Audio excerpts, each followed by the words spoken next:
ये दिमाग में आइडिया आया है, जो मुझे बार बार डेट रेंज चेंज करना पड़ता है, तो वो मैं पहले ही से स्टोर कर लूँ। दोनों इंडेक्स कल के क्लोज के ऊपर खुल रहे थे, तो चांस था कि आज ऊपर जाने की संभावना है। खुलते ही बैंक निफ्टी गिरने लगा और निफ्टी खुद को ऊपर रोकने की कोशिश कर रहा था। मेरा ध्यान बैंक निफ्टी पर था, पर तभी निफ्टी में हैमर बच गया और ब्रेकआउट रेंज बन गई। और अब जैसे ही ये कैंडल क्लोज होगी तो मैं एंट्री लूँगा, ऐसा मैं सोच के बैठा था। पर कैंडल इतनी बड़ी बन गई कि एंट्री लेने के लिए मौका ही नहीं मिला। मैं फिर भी पूरे सब्र से बैठा था कि ऐसे कूद के एंट्री नहीं लेगी। मैंने लिमिट ऑर्डर डाल दिया कि ये प्राइस एटलीस्ट हाफ तक आएगा तो मैं एंट्री लूँगा। प्राइस जब हाफ पे आके ऊपर जाने लगा, मैंने एंट्री पंच कर दी और सही जगह पे एंट्री मिली, जहाँ पे मैं सोच रहा था कि लेंगे। फुल बैक पे प्रॉपर एंट्री। तभी बैंक निफ्टी में भी सिग्नल आ गया।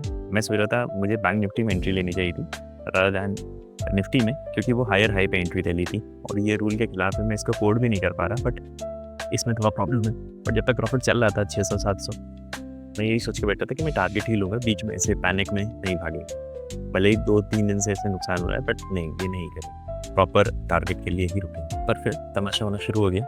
बैंक निफ्टी में बहुत तगड़ी सी हैमर की कंडीशन बन गई और मुझे लगा कि अब इसकी कहानी गई, क्योंकि ये एंड पैटर्न बनता दिख रहा था।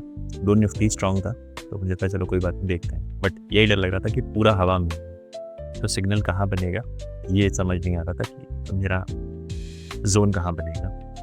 पर तभी ये हवा में हैमर की वजह से इसमें जोन बन गया और मैं समझ गया कि अगर इसके नीचे ये गया तो चला जाएगा। तो मैं तैयार बैठा था कि अगर इसके नीचे गया तो पुल बैक नहीं आएगा या सीधे नीचे जाएगा, क्योंकि बैंक निफ्टी में भी ऐसा ही हो रहा है। जैसे उसके नीचे जाके क्लोज किया, मैंने अपना ट्रेलिंग कैसे ऊपर कर दिया था जो रिकॉर्ड नहीं हो पाया, और मैंने तुरंत से एग्जिट कर दी थी पोजीशन। अच्छा ही हुआ था कि मैंने एग्जिट कर दिया था रूल को फॉलो करते हुए, वरना बहुत कस के लाल हो जाते। भयानक डाउन का मूवमेंट आया, मैं सेफ निकल गया। तो मैं खुश था कि चलो ठीक है, कोई बात नहीं। अजीब सा लग रहा था यार, एंट्री फेल हो जा रही है, बार बार एंट्री फेल हो जा रही है, बट जिस तरीके का फॉल आ रहा था तो वो थोड़ा सेटिस्फैक्शन दिया था, चलो कोई बात नहीं। मैं अपोजिट साइड में पुट के साइड में कूद के चला गया कि अगर ये पुल बैक आएगा तो मैं यहाँ पे एंट्री ले लेता हूँ।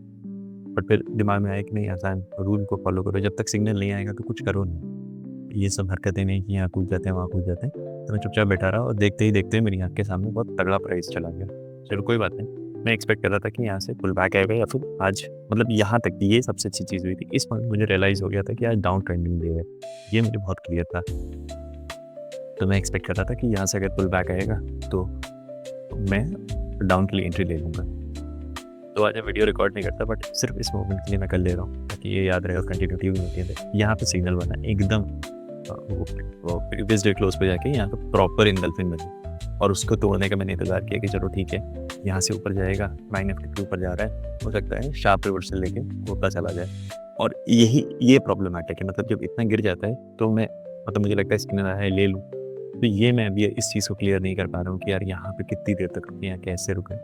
कि ऊपर वाले तो मतलब प्रॉपर पॉजिटिव में ही है और नीचे वाले जो हैं उनको लग रहा है कि चलो सिग्नल आ गया, एटलीस्ट मुझे लग रहा है कि सिग्नल आ गया तो एंट्री ले लेते हैं, बट वो पोपट कर देता है। जबकि एंट्री एकदम प्रॉपर जगह पे ली थी, सब कुछ रूल सब कुछ प्रॉपर फॉलो कर लिया, पर फिर भी इतने उसमें करके मिलती है, ऊपर जाके मिलती है और ज़रा सी देर में, मतलब ये कैंडल हल्का सा मूव करेगी और 1000 का नुकसान हो जाता है। तो लग रहा था यार ये क्या है यार, इस चीज़ को थोड़ा पकड़ना है।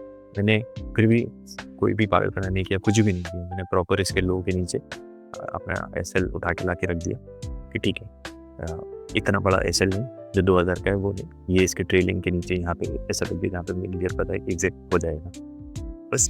बट वो इतना फास्ट मूव आता है, 2 कैंडल बनी और इतना कस के ये चीज़ पिघलने लगती है कि समझ नहीं आता है यार क्या करें। यही ऑप्शन के फ़ायदे भी हैं, मैंने स्टॉक में बैठ के कर दे रहा हूँ, ज़रा मोटा है इसमें, इसी चीज़ का फ़ायदा है तो इसी इसका नुकसान है।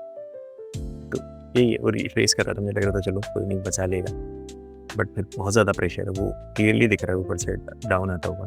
बट उस समय एंट्री लेते वक्त मैं स्किप नहीं कर पाता हूँ कि चलो छोड़ो इसको ओमिट करो, नेक्स्ट एंट्री पे जाएंगे, ये वाला पार्ट मुझसे नहीं होता है, फिर गड़बड़ा जाता है मामला यहाँ पे। फिर वही कल जैसा हाल हुआ, छोटी कैंडल बना रहा है पर प्रीमियम बहुत कस के मूव करता जा रहा है, क्लियर दिखा रहा था कि बहुत तेज़ मूव कटेगा और एसएल पर चला गया।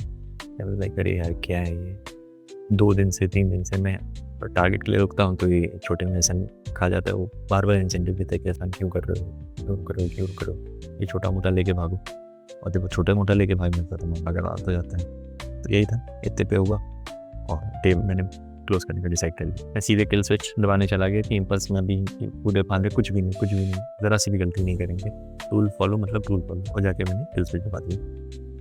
सिंस मैंने रिकॉर्डिंग चलती छोड़ दी थी, तो क्या दिखता है कि अगर मैंने वक्त रहते फैसला ना लिया होता और स्टॉप लॉस रिस्पेक्ट नहीं की होती तो प्रॉपर पूरा 2000 का सर जाता।